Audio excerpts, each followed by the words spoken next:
हरे कृष्णा। तो इस कक्षा श्रील प्रभुपाद लीलामृत के ऊपर आधारित हैं। तो ये प्रभुपाद लीलामृत की एक क्लास पहले हुआ, तो ये दूसरे क्लास हैं। अभी तक विषय वस्तु की प्रारंभ नहीं हुई है। आज पिछले क्लास में आप लोग सुने थे आमुख प्रारंभ। आज आपको आह्वान है। इसका इंग्लिश क्या? बोलो इंग्लिश क्या? एक्नॉलेजमेंट। आह्वान कृष्णदास कविराज के अनुसार आह्वान में सम्मान प्रदर्शन, उद्देश्य की परिभाषा और आशीर्वाद देने का समावेश है। इसके पहले हम प्रभु श्रील प्रभुपाद जी की जैसे कोई वैष्णव वंदना पहले हम लिखे आह्वान, यहाँ तो नरोत्तम दास ठाकुर लिखे हैं, लेकिन ये वंदना श्रील प्रभुपाद जी के लिए पूरे प्रयुज्य हैं। वैष्णव ना वही ए बार करुणा करो वैष्णव गोसाई, पति तपावन तुमा बिना के हो नहीं। आगे कहते कि प्रभुपाद जी जैसे पति तपावन कोई ये संसार में बहुत विरले हैं, दिखाई देते हैं, जिनके पास में जाने से पाप अपने आप दूर चले जाते हैं। जहार निकट गेले पापो दूर जाए, ऐसे दयालु वैष्णव ठाकुर में कहाँ केबा कोथा पाए, कहाँ जाऊँ और कहाँ मुझे ऐसे ठाकुर मिलेंगे। लेकिन श्रील प्रभुपाद जी जैसे वैष्णव ठाकुर है और उनके चरण कमल के आश्रय जो प्राप्त किए हैं, छाया प्राप्त किए, निश्चित रूप में अत्यंत भाग्यवान हैं। ए मन दयाल प्रभु केबा कोथा पाए क्योंकि गंगा में जाकर गंगा के स्पर्श करने से, गंगा में स्नान करने से कोई अपने को पवित्र मान सकता है, लेकिन वैष्णव के दर्शन करने से, दर्शन ही पवित्र करो ये तुम्हारा गुण। वैष्णव के दर्शन करते ही उनकी उपस्थिति ही परिवेश को संपूर्ण पवित्र कर देता है। उनकी उपस्थिति ही केवल संपूर्ण समावेश को जो परिस्थिति को सुधार देता है। क्योंकि कोई ऐसे कहते कि ये दर्शन का अर्थ हम तो ऐसे साधारण अर्थ में समझाते कि माने जिनको देखने से ही, जिनके दर्शन करने से ही पवित्र हो जाते। कोई कहते नहीं दर्शन नहीं है, उनकी किताब यह कहा गया कि माने फिलोसफी, दर्शन का अर्थ भी फिलोसफी है। वो जो ग्रंथ को लिखे हैं उस फिलोसफी को यदि कोई जो पढ़ेगा, पढ़ने से पवित्र होता है। लेकिन ऐसे साधारण दृष्टि से नरोत्तम दास ठाकुर जो पद लिखे हैं वो लिखे कि बस दर्शन है, वैष्णव की दर्शन करने से ही व्यक्ति पवित्र हो सकता है। दर्शन ये पवित्र करो ये तुम्हारा गुण। नहीं गंगार परस हिले पश्चाते पावन, दर्शन ये पवित्र करो ये तुम्हारा गुण। आगे कहते कि हरिस्थाने अपराधे तारे हरि नाम। भगवान हरि गोविंद के चरण में जब हम अपराध करते हैं, फिर उस अपराध से मुक्त होने के लिए हमें हरिनाम की आश्रय लेना पड़ता है। हरिनाम संकीर्तन करने से गोविंद के चरण में जो अपराध है मुक्त, उससे साधक मुक्त हो जाता है। लेकिन यदि कोई वैष्णव अपराधी बनता है, किसी महान वैष्णव आचार्य व श्रील प्रभुपाद जैसे महान वैष्णव के चरण में अपराध करता है, तो उसका कोई अपराध मार्जन के कोई दूसरे उपाय नहीं है। उसी वैष्णव की कृपा आशीर्वाद के बल पर वही वैष्णव स्वयं क्षमा करेंगे, तभी वो उससे मुक्त हो सकता है। हाँ? तुम्हास्थाने अपराधे नहीं परित्राण। तुम्हारा हृदय, क्योंकि वैष्णव के हृदय में कौन निवास करते हैं? गोविंद। तुम्हारा हृदय सदा गोविंद विश्राम। और गोविंद क्या कहते कि वैष्णव मेरा प्राण है। हाँ? मुझे वैष्णव जो होते हैं भगवान को उन अपने प्राण से भी अधिक प्रिय होते हैं। अम्बरीश महाराज के उपाख्यान में, दुर्वासा उपाख्यान में भगवान को कहते हैं, साधव हृदय मह्यं साधुनां हृदय तो अहम मत अन्यते न जानन्ति नाहं तेभ्य मनागोपी। मेरे भक्त सदा मेरे हृदय में निवास करता है और मैं ही सदा मेरे भक्त के हृदय में निवास करता हूँ। मेरे भक्त मेरे अलावा और कुछ नहीं जानता है, मैं भी मेरे भक्त के अलावा दूसरे कुछ नहीं जानता हूँ। कौन कहा? भगवान स्वयं नारायण ने किसको कहे? अम्बरीश महाराज को कहे हैं। तो इसलिए वैष्णव के चरण में अपराधी को कोई दूसरे आश्रय नहीं देता है, यहाँ तक कि भगवान तक भी आश्रय नहीं देते हैं। तो इसलिए नरोत्तम दास ठाकुर प्रति में ये प्रार्थना करते कि अंत में प्रति जन्मे करी आशा चरणेर धूड़ी। हमें सारे इस्कॉन के जितने भी सदस्य हम सभी जन्म जन्मांतर के लिए श्रील प्रभुपाद जी के चरण का रज का ही कामना करते हैं। हम सब के लिए प्रभुपाद जी के चरण कमल ही एकमात्र आश्रय है। श्री गुरु चरण पद्म केवल भक्ति सद्म बंद मुई सावधान मते। तो इसलिए श्रील प्रभुपाद जी की लीलामृत को भी जैसे हम भागवत की आस्वादन करते हैं, श्री कृष्ण लीलामृत या उनके शुद्ध भक्त की लीलामृत में कोई ज़्यादा अंतर नहीं है। वैष्णव की ठाकुर वैष्णव पद अवनीर संपद। अवनी माने पृथ्वी, पृथ्वी का सबसे बड़ा जो मूल्यवान संपद वो क्या है? वैष्णव की चरण रज। तो इसलिए हमें प्रभुपाद जी के गुणगान करने की जो मौका मिला ये भी अच्छा है। जैसे भगवान के गुणगान करते श्रीमद् भागवत के माध्यम से उसमें भी भक्तों के गुणगान भी होता है, लेकिन प्रभुपाद लीला में विशेष रूप में इस्कॉन भक्तों के लिए ये जरूरी है सभी को प्रभुपाद जी के गुणगान करना। जैसे कहा पिछले क्लास में आप लोग सुने होंगे, श्री प्रभुपाद जी सबसे पहला क्लास में कि धरा पर विद्यमान थे और नित्य लीला में कब प्रवेश किए? 1977 14 नवंबर 1977 मसीहा में यही वृंदावन धाम में ही है, वृंदावन धाम में ही नित्य लीला में प्रवेश कर गए।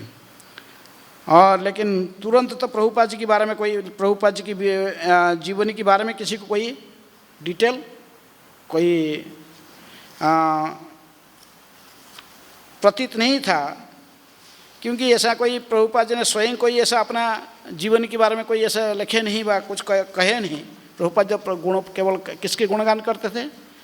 भगवान श्री कृष्ण के ही गुणगान में संपूर्ण समय को व्यतीत किए, गौरांग और कृष्ण की गुणगान करने में।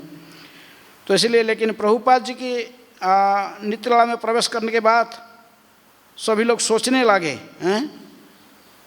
कि प्रभुपाद जी के बारे में हमको भी जानना जरूरी है।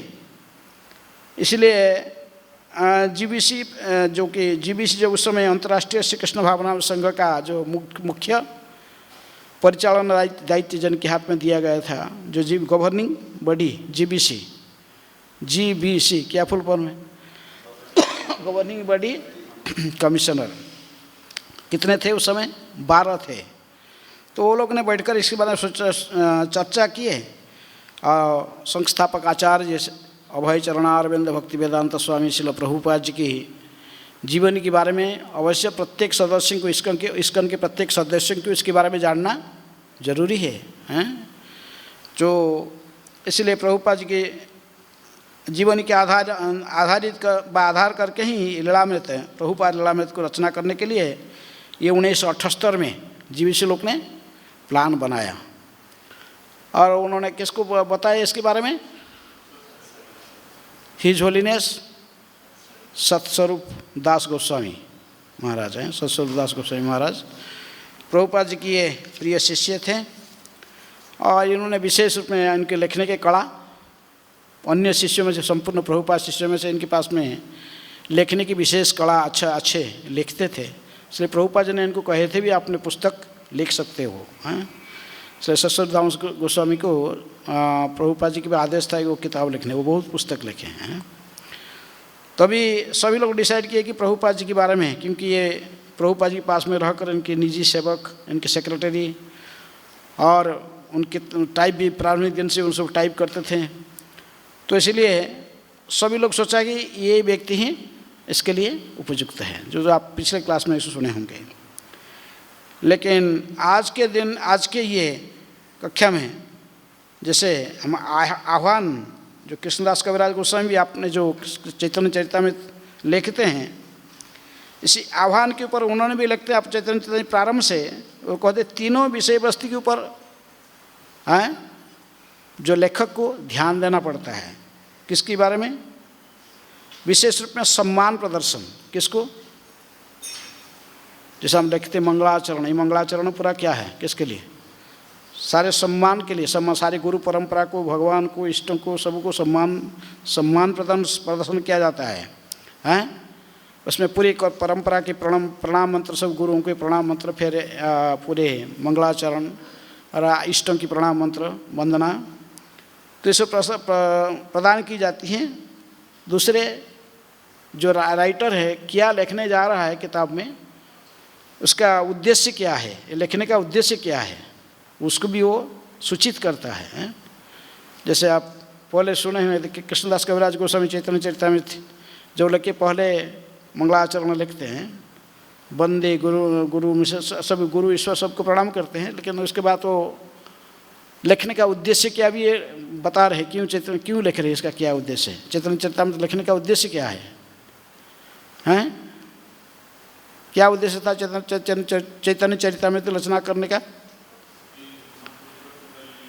गौरांग महाप्रभु की विशेष रूप में आदि लीला को तो लोग जानते थे वृंदावन दास ठाकुर की रचना से, विशेष रूप में मध्य लीला तथा शेष लीला को लोग नहीं जानते थे।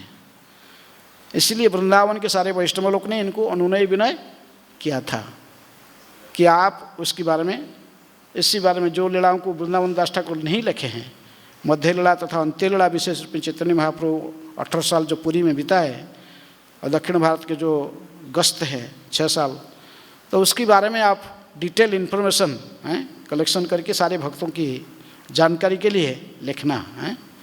इसीलिए कृष्णदास कविराज गोस्वामी कहते थे कि मैं उच्चिष्ट खा रहा हूँ, हैं? करी तारा उच्चिष्ट चर्वण। किसका उच्चिष्ट चर्वण कर रहा हूँ? वृंदावन दास ठाकुर है, चैतन्य लीला व्यास वृंदावन दास, हाँ, और वही वृंदावन दास का ही चरण कमल को वंदना करते हुए मैं उन्हीं की उच्चिष्ट खा रहा हूँ। अर्थात जो सो लिख नहीं रहे, चैतन्य महाप्रभु लीला सब तो उनको पता था, लेकिन वो कुछ कुछ लिखे, कुछ कुछ छोड़ के गए। जो छोड़ दिए हैं वैष्णव लोगों ने मुझे आग्रह किया कि चैतन्य महाप्रभु की लीलाओं को पूरे लिखने के लिए, इसलिए लिख रहे हैं।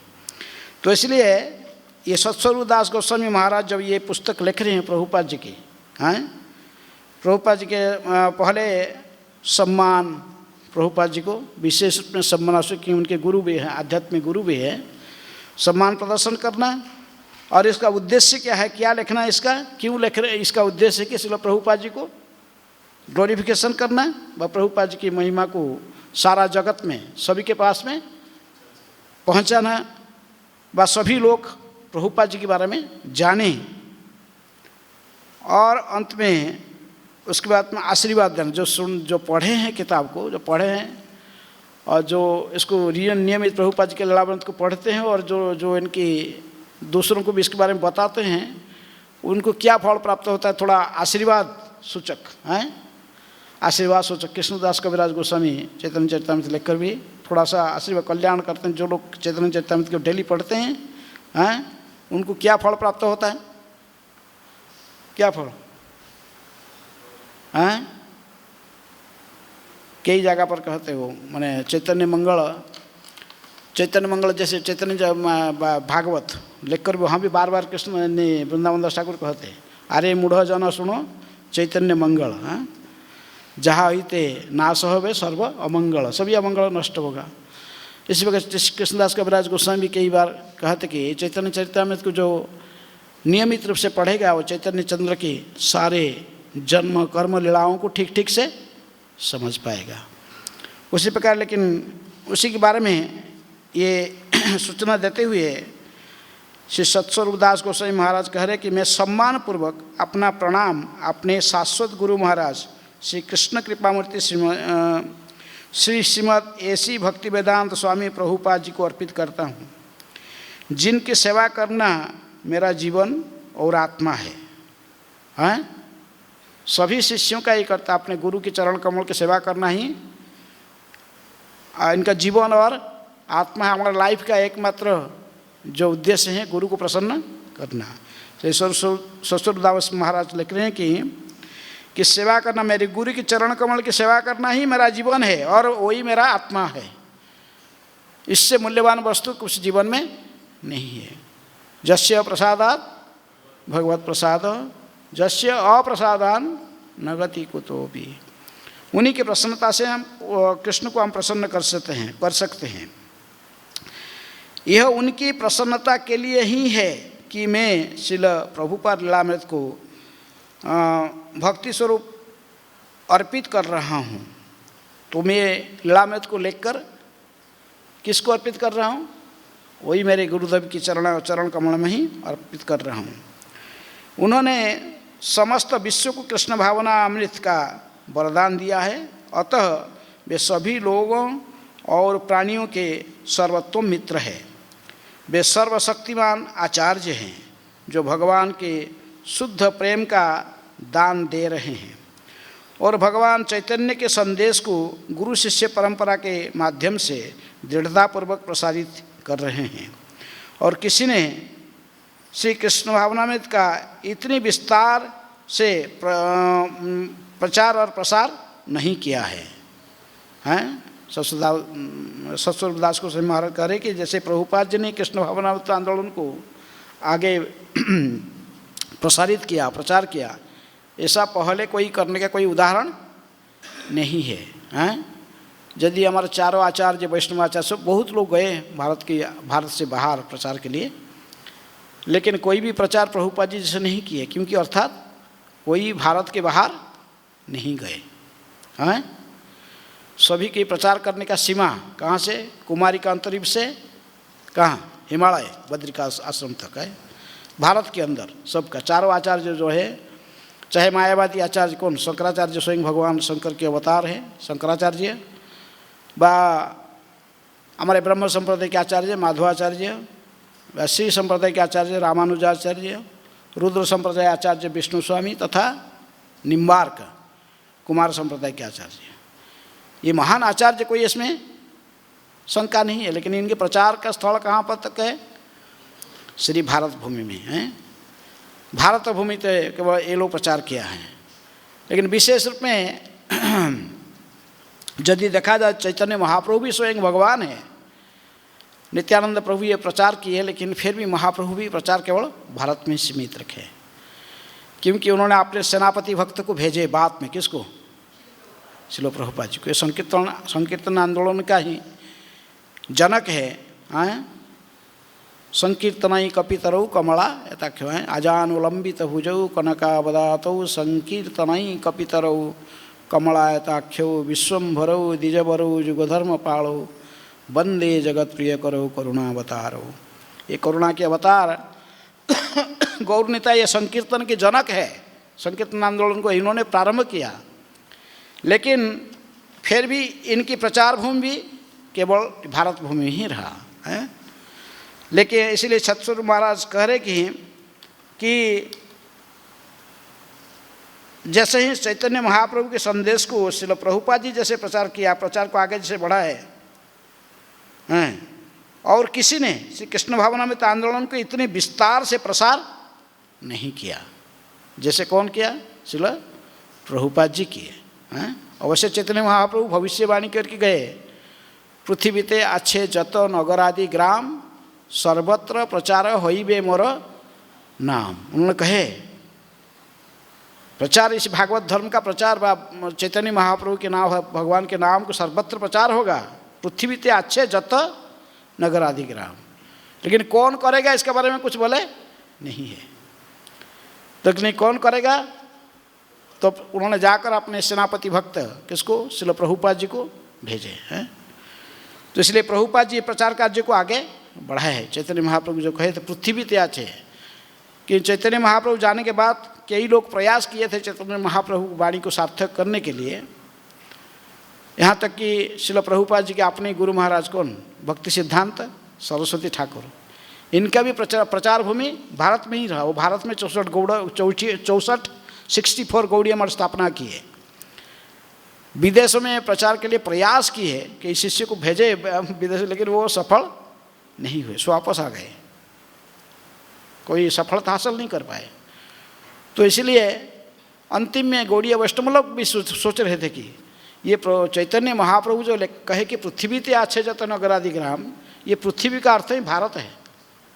क्यों हमारा पहले कोई आचार्य नहीं गया, ना शंकराचार्य गए, ना ये 4 वैष्णव आचार्य गए, ना और कोई भी हैं।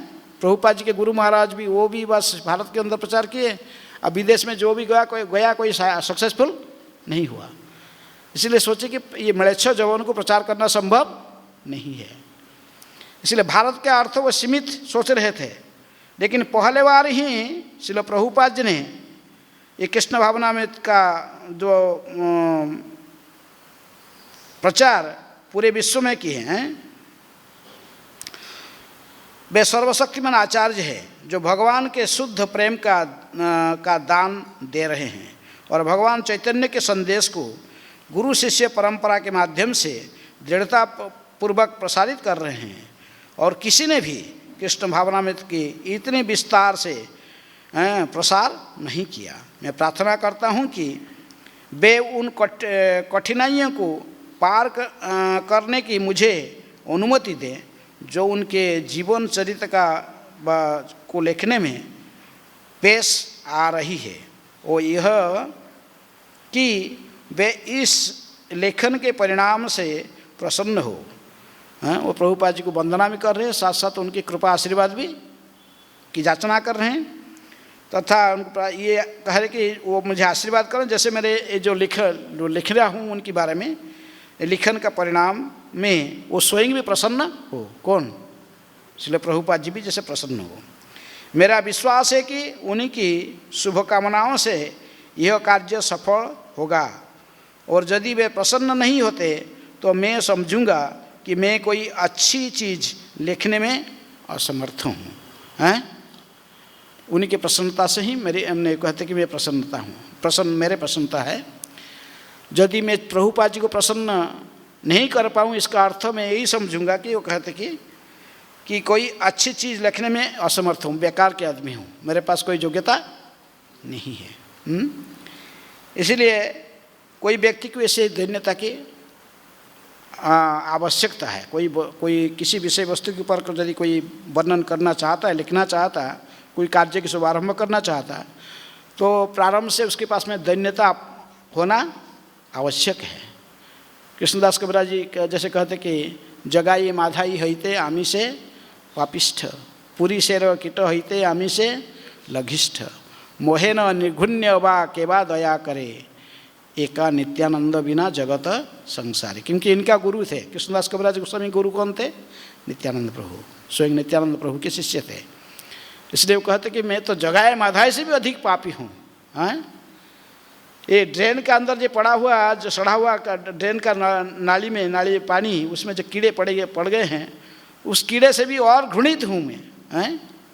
मेरे पास में कोई भी योग्यता नहीं है, लेकिन फिर भी मैं नित्यानंद प्रभु के चरण कमल के कृपा के थोड़ा सा आशा मेरे पास है, जाचना, क्योंकि वो जगाए माधाई से पतितों को भी वो उद्धार किए थे। इसलिए एका नित्यानंद प्रभु जो कि उनकी गुरु थे कृष्णदास कविराज गोस्वामी, तो उन्हीं के चरण कमल का ही कृपा की भरोसा करते हैं। इसी प्रकार सत्स्वरूपदास गोस्वामी महाराज की गुरु महाराज कौन है? डिवाइन ग्रेस अभय चरण अरविंद भक्ति वेदांत स्वामी श्रील प्रभुपाद। इसलिए मैं कहते कि मैं उन्हीं की कृपा के ऊपर याचना करता हूँ। यदि मेरे जो रचना में यदि इस ग्रंथ का व उनकी महिमा को वर्णन करने में मैं सफल नहीं हूँगा, इसका अर्थ है कि मैं कोई अच्छा कार्य करने के योग्य नहीं हूँ। इसलिए उन्होंने अपने दैन्यता को सबसे पहले प्रभुपाद लीलामृत लिखने के पहले सत्स्वरूपदास गोस्वामी महाराज स्वयं दैन्यता को प्रकट करते हैं। ये कहते कि उन्हीं की कृपा के पर आश्रित हूँ, अर्थात यदि प्रभु श्रील प्रभुपाद जी स्वयं कृपा करेंगे तो ये रचना अवश्य मैं रचना कर पाऊँगा, नहीं तो मैं यही समझूंगा कि मैं कोई अच्छा कार्य करने के लिए योग्य नहीं। अपने आध्यात्मिक गुरु महाराज के प्रति सम्मान प्रकट करके मैं गुरु शिष्य परंपरा के अन्य सभी आचार्य, अभी तो गुरु का स्वयं अपने गुरु को भी मैंने सम्मान प्रदान किए। इसके साथ उन्होंने कहते कि अन्य सारे आध्यात्मिक गुरु महाराज के प्रति सम्मान प्रकट करके मैं गुरु शिष्य परंपरा के अन्य सभी आचार्य श्रील प्रभुपाद जी के गुरु भक्ति सिद्धांत सरस्वती ठाकुर तथा उनके गुरु आदि 6 गोस्वामी, भगवान चैतन्य और स्वयं भगवान कृष्ण के प्रति सम्मान प्रदर्शित करता हूँ। श्रील प्रभुपाद के अनुग्रह से ही मैं मंदिर में नतमस्तक हो सकता हूँ। गौर निताय कृष्ण बलराम और राधा श्याम सुंदर के चरण कमल पर साष्टांग प्रणाम कर सकता हूँ और उनकी कृपा तक पहुँच सकता हूँ। मैं श्रील प्रभुपाद जी की जो विशेष शिष्यों की एक मान्यता आप देखोगे, जब उन्होंने अल्टर में किसी भी विग्रहों को, चाहे गौर निताय को प्रणाम कर रहे हैं या कृष्ण बलराम को प्रणाम कर रहे हैं, बस राधा श्याम सुंदर को प्रणाम कर रहे हैं, वो किसी डेटी के प्रणाम मंत्र नहीं पढ़ते हैं। किसका प्रणाम मंत्र पढ़ते हैं? श्रील प्रभुपाद जी को ही प्रणाम मंत्र करते हैं। नमो ओम विष्णुपादाय कृष्ण पृष्ठाय भूतले श्रीमते भक्ति वेदांत स्वामिनिति नमिने नमस्ते सारस्वते देवे गौरवाणी प्रचारिणे निर्विशेष शून्यवादी पाश्चात्य देश तारिणे। ये प्रभुपाद जी की शिष्यों की रीति है। हाँ, हम और किसी को नहीं जानते। किसको जानते? केवल प्रभुपाद जी को ही जानते हैं। हमें प्रभु भक्ति करने के योग्य नहीं है। हम प्रणाम कर रहे तो हमारे गुरु को करते हैं, हमारा प्रणाम, हम जो प्रणाम कर हमारा प्रणाम को वो उन्होंने भगवान को बताएंगे तो भगवान स्वीकार करेंगे। इसलिए देखो कि कैसी प्रभुपाद शिष्य लोग जब प्रणाम करते हैं वो प्रभुपाद जी के प्रणाम मंत्र ही केवल पढ़ते हैं और दूसरे डेटी के प्रणाम मंत्र नहीं पढ़ते हैं। कभी हम प्रणाम करते होंगे, साधारणतः गौर नित्य प्रणाम गौर नमो महादेव कोई बोलता होगा, नित्यानंद प्रभु प्रणाम मंत्र, गौरांगों के प्रणाम मंत्र, कृष्ण बलराम प्रणाम मंत्र, राधा श्याम सुंदर प्रणाम मंत्र करके हम प्रणाम करते होंगे।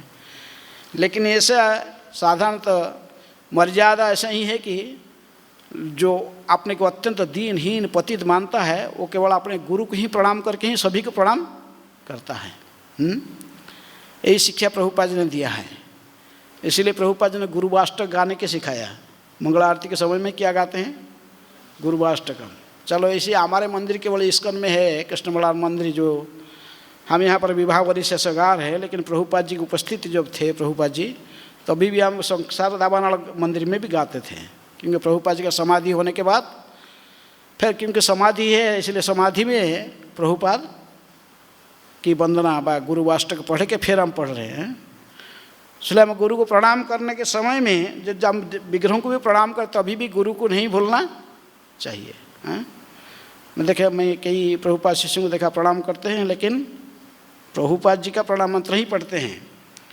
इसलिए ये सतस्वरूपदास गोस्वामी महाराज कह रहे कि गौर निताय कृष्ण बलराम राधा श्याम सुंदर चरण कमल पर साष्टांग प्रणाम करता हूँ और उनकी कृपा तक पहुँच सकता हूँ केवल श्रील प्रभुपाद जी की कृपा से ही।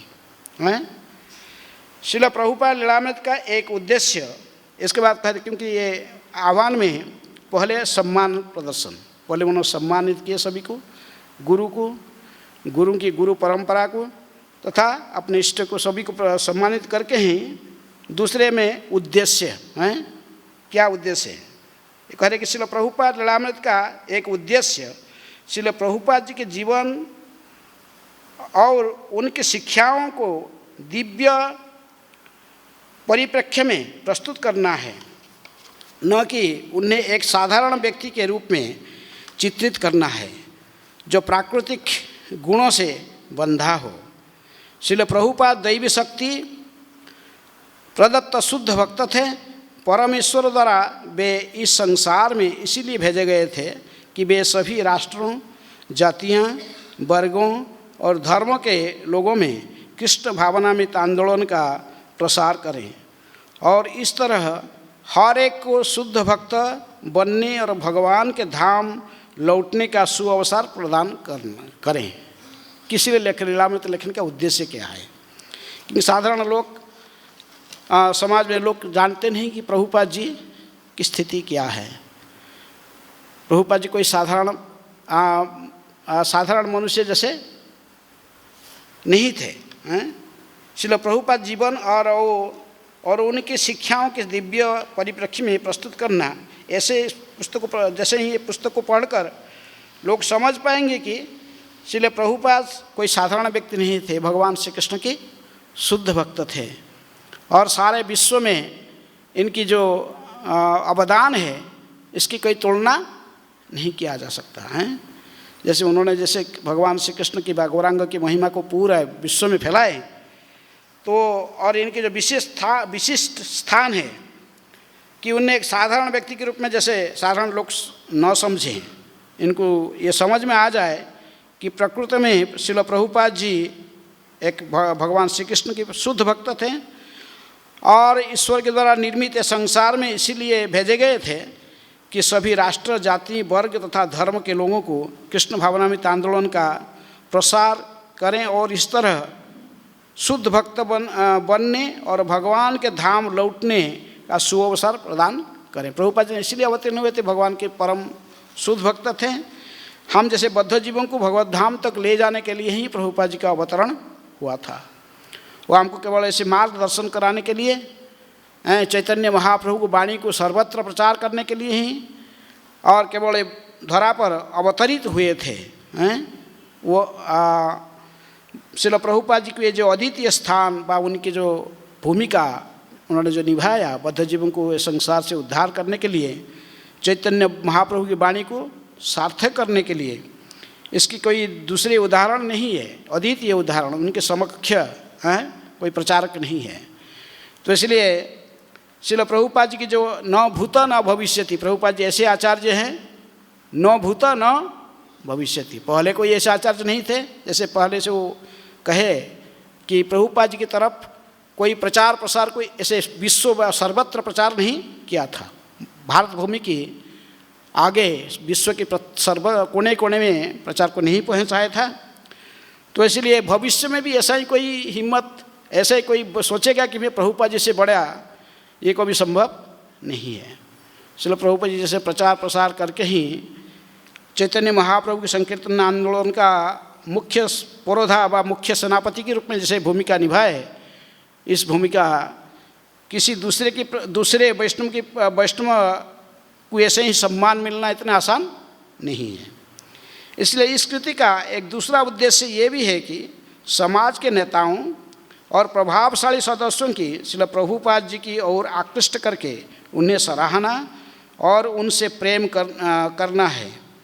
इस जीवन चरित्र का निष्कपट होना, तथ्य पर आधारित होना और दिव्य ज्ञान में सच्चा होना आवश्यक है और इससे पाठक को वशीभूत करके उसे प्रसन्न करना चाहिए। श्रील प्रभुपाद लीलामृत के लिए आवश्यक है कि वह पाठक को प्रबुद्ध करें, आनंद दे और साथ ही श्रील प्रभुपाद की कृतियाँ को और उन्मुख करके जिज्ञासु बनाए।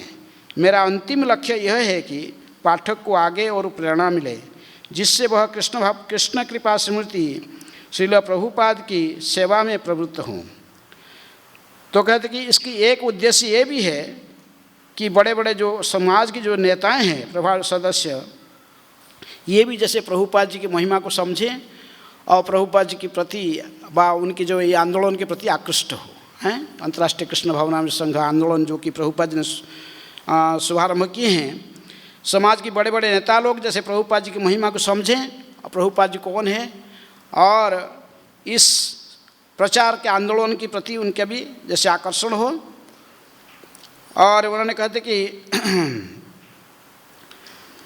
ये लीलामृत के लिए लीलामृत के पाठकों को ये भी प्रबुद्ध करना है कि ये लीलामृत पढ़ के भी उनको परम आनंद प्राप्त हो, हैं इसके पढ़कर और जिज्ञासु भी बने।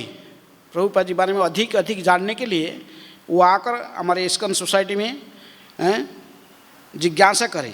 और इनके अंतिम लक्ष्य कहते यह है कि पाठकों को आगे भी प्रेरणा मिले जिससे वह कृष्ण कृपा स्मृति अभय चरण अरविंद भक्ति वेदांत स्वामी प्रभुपाद जी की सेवा में प्रवृत्त हों।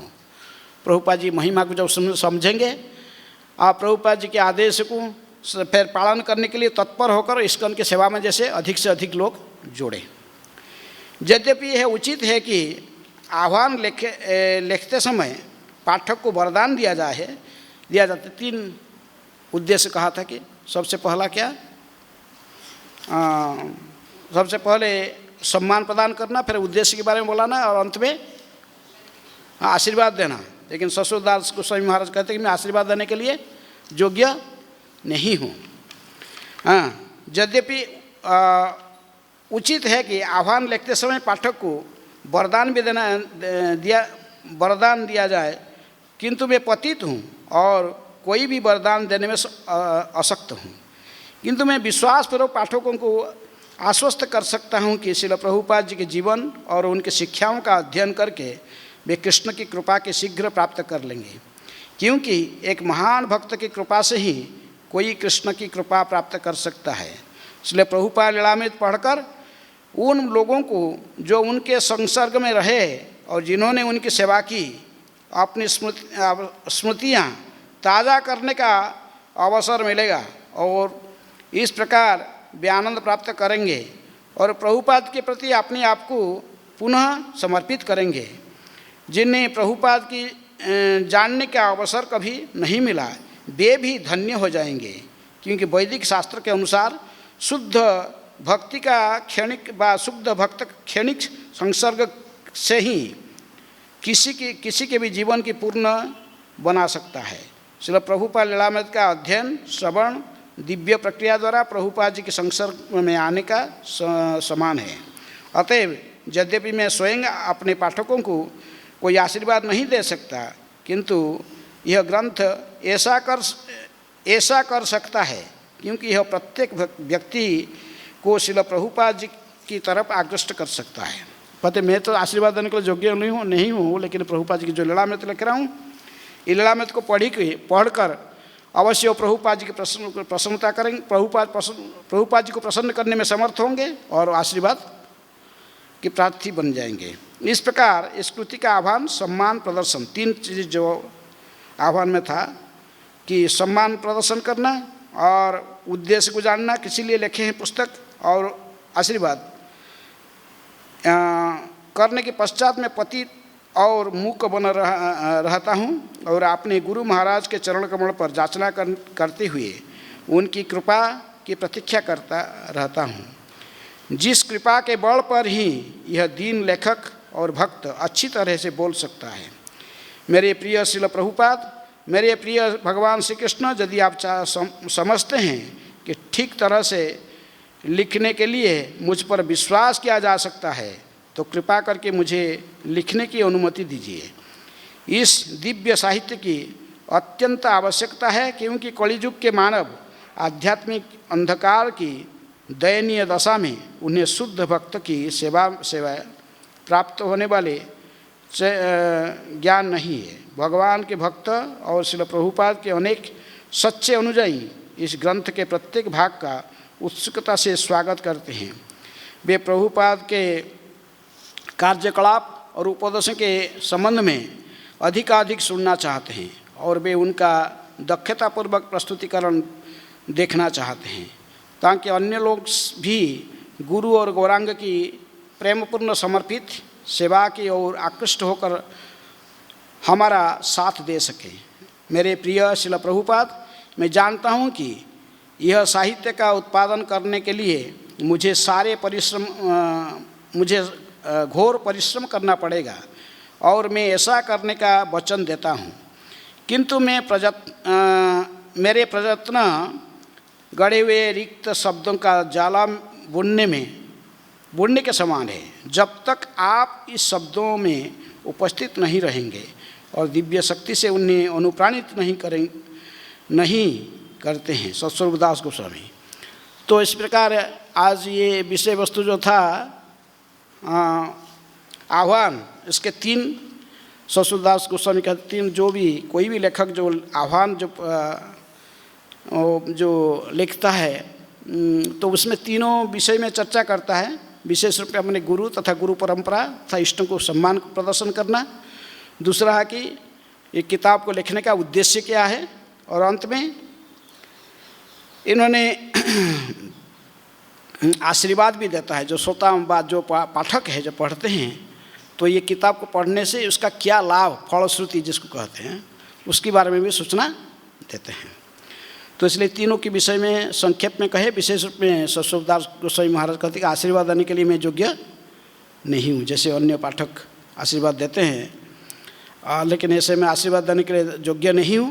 लेकिन फिर भी आशा रखा हूँ कि यदि कोई ये किताब को नियमित पढ़ेगा और अवश्य वो श्रील प्रभुपाद जी के आश्रय के प्रार्थी बन जाएगा। ये एक प्रकार आशीर्वाद हो गया कि यदि ये किताब को पढ़ेंगे, ललितामृत पढ़ेंगे नियमित रूप से, फिर हम प्रभुपाद जी की चरण में शरणागत होने की आकृष्ट होंगे और उसी प्रकार प्रभुपाद जी को प्रसन्न करने में समर्थ हो जाएंगे। कोई किसके प्रश्न है? 5 मिनट बाकी है।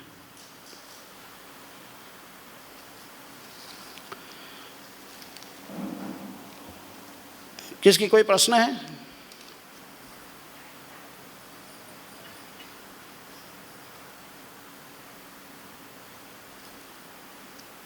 कोई प्रश्न नहीं किसकी?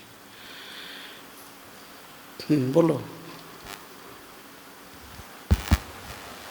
हाँ महाराज, मेरा प्रश्न ये था कि जो हम प्रेजेंट डे जो हम प्रभुपाद की सेवा करना चाहते हैं, मतलब खास करके जो पर्टिकुलर डिवोटीज़ जो भक्तों की सेवा होती है प्रभुपाद की पुस्तकों को बांटने की, या फिर अपने गुरुज की जो पुस्तक होते हैं जो प्रभुपाद के डिसाइपल्स हैं उसको एडिट या लिखने की, तो वो कौन सा, मतलब जो भाव है हम उनसे कैसे इंस्पिरेशन ले सकते हैं जो इन ऑथर ने लिया है पर्टिकुलरली?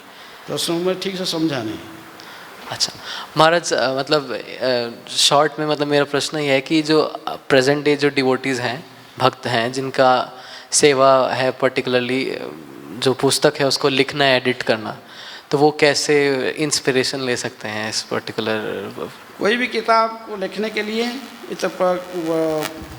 ये तो लिखे सतस्वरूपदास गोस्वामी महाराज भी, पहले इनको गुरु से अनुमति लेना चाहिए। पुस्तक लिखने के पहले सदगुरु की अनुमति चाहिए। इसके साथ साथ कोई मनमानी से अपने पूजा मान प्रतिष्ठा के लिए कुछ नहीं लिखना चाहिए। लेकिन जैसे गुरुजन लोग ने, कृष्णदास कविराज गोस्वामी को वैष्णव लोग ने अनुनय भी नहीं किया है कि चैतन्य महाप्रभु के आदि लीलावृत विस्तार रूप में वो लिखे हैं, लेकिन उनकी विशेष रूप में दक्षिण भारत की गस्त तथा अंतिम लीला को वृंदावन दास ठाकुर पूरा लिखने के लिए उनको समय लिखे नहीं, इसलिए वैष्णव लोग ने अनुनय भी नहीं किए लिखने के लिए। तो अभी वो सोचे ठीक है, सब वैष्णव लोग अनुनय भी नहीं कर रहे हैं, और फिर भी उन्होंने गए भगवान के आदेश लेने के लिए। उन्होंने मदन मोहन के पास में गए और मदन मोहन उनके आज्ञामाला इनको प्राप्त हुआ। तभी फिर सभी के आशीर्वाद लेकर, गुरु वैष्णव और भगवान के आशीर्वाद लेकर उन किताब लिखे। ऐसे कोई ग्रंथ लिख रहे हैं तो हमको आदेश सतस्वरूपदास गोस्वामी महाराज को सारे वरिष्ठ भक्त इसकन के जीबीसी बडी इनको उन्होंने विनय किया, लिखने के लिए इनको दायित्व दिए। फिर भी उन्होंने प्रभुपाद जी की कृपा तथा गौर निताय कृष्ण बलराम राधा श्याम सुंदर की कृपा की जांचना करते हैं। सभी के आदेश लेकर वैष्णव की प्रसन्नता के लिए हैं, और सारे प्रभुपाद जी का प्रचार जैसे आगे बढ़े, प्रभुपाद जी को जैसे सारा दुनिया में सभी लोग जाने, इसी उद्देश्य में केवल गुरु की महिमा को सर्वत्र प्रचार करने के लिए, वैष्णव गुणगान करने के लिए, वैष्णव गुणगान करिले जीवेर त्राण सुनी अच्छी साधु गुरु मुखे, तो इसी उद्देश्य में केवल लिखे हैं। इसमें कुछ अपना पूजामान प्रतिष्ठा की कोई भावना नहीं है। इसी प्रकार जो लेखक है उसको इसी भावधारा से लिखना चाहिए। पहले गुरु से आदेश होना चाहिए, वैष्णव से आदेश होना चाहिए, फिर कृष्ण के आशीर्वाद के साथ, भगवान के आशीर्वाद साथ हो, फिर कोई पूजामान प्रतिष्ठा की इच्छा न रखते हुए केवल सभी के कल्याण की भावना रखते हुए फिर किताब लिखना चाहिए, हैं? ठीक है। और वो लिखे थे आमुख में, जो पहले लिखे थे, उसको चारों बद्ध जीव का लक्षण से मुक्त होना चाहिए। कोई राइटर जो होता है तो उसको फिर चारों बद्ध जीव का लक्षण है: त्रुटि करना, धोखा देने की प्रवृत्ति, माया से मोहित होना और अपूर्ण इंद्रियां, ये दोष से भी रहित होना चाहिए। ये चारों दोष, चारों दोष से भी मुक्त होना चाहिए। ये चारों त्रुटि रहेगा तो फिर आप जो लिखोगे आध्यात्मिक जो विषय वस्तु, उसके ऊपर कोई त्रुटि नहीं होना चाहिए। कोई साधारण हमारे मिस्टेक करना बुद्ध जी के पास में लक्षण, अर्थात एक मुक्तात्मा के द्वारा ही लिखा जाता है।